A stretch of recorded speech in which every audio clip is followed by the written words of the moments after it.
ফাইদ্দাতুম মিন আইয়ামিন উখার, অন্য সময় এটা গুনে গুনে রাখতে হবে। 5টা যদি ভাঙা যায় পরে 5টা কাজা করবেন।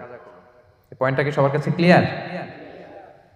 সফরে যে রাসূল সাল্লাল্লাহু আলাইহি ওয়াসাল্লাম রমাদানে রোজা ভেঙেছে, এটার একটা দলিল বলি। আপনারা মক্কা বিজয়ের নাম শুনেছেন না? রাসূল সাল্লাল্লাহু আলাইহি ওয়াসাল্লাম হিজরত করলেন, পরে আবার বিজয় করলেন। এই মক্কা বিজয় কত হিজরিতে হয়েছে কে বলতে পারবেন? হ্যাঁ, হিজরি বলেন তো দেখি। অষ্টম হিজরি, মাশাআল্লাহ। অষ্টম হিজরিতে রাসূল সাল্লাল্লাহু আলাইহি ওয়াসাল্লাম যখন মক্কা বিজয় করতে যান, এটা কোন মাস ছিল জানেন? হ্যাঁ, রমাদান মাস। রমাদানের 20 তারিখে মক্কা বিজয় হয়েছে, 20 রমাদান। তো রাসূল সাল্লাল্লাহু আলাইহি ওয়াসাল্লাম মদিনা থেকে মক্কায় যাচ্ছেন বিশাল বাহিনী নিয়ে।